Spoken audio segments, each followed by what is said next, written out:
Amara walked into the lecture hall that morning with a cautious kind of confidence. The kind that's not bold enough to shine, but strong enough to hold her head a little higher. Her shirt was neatly ironed, her books hugged tightly to her chest, and her heart was learning to breathe again. Tobi had become a gentle presence, never too loud, never pushing too far. He'd show up with extra notes, sometimes a snack, and always that quiet smile that told her she mattered. But not everyone saw it that way. As she made her way to her seat, she heard it, the whispers, low voices behind hands, glances that followed her like shadows. She thinks she's special now. Tobi's wasting his time. I heard she... The rest faded into cruel laughter. Amara sat down slowly, eyes fixed on her notes. Her throat tightened, and she tried to blink back the sting in her eyes. It wasn't the first time she'd been talked about, but this time it hurt differently. Maybe because now she had someone to lose. Tobi walked in a few minutes later, completely unaware of the quiet storm around her. He greeted a few classmates, then made his way to her, sliding into the seat beside her like it was the most natural thing in the world. But Amara barely looked up. "You okay?"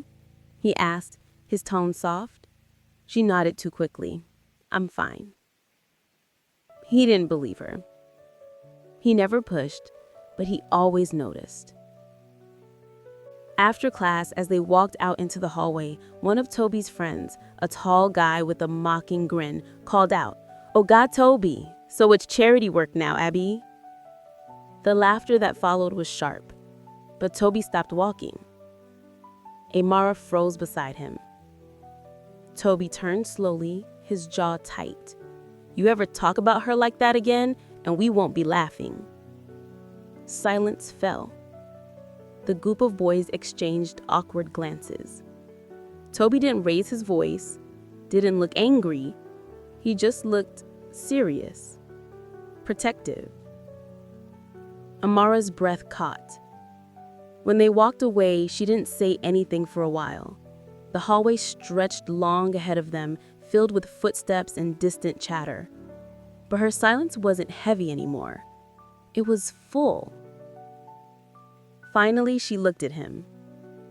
"You didn't have to do that." Tobi smiled faintly.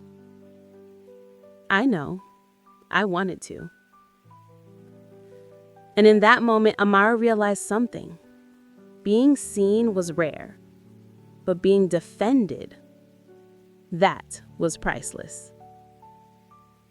That evening, as she lay in her small room, the walls still cracked and the fan still noisy, Amara replayed the moment over and over.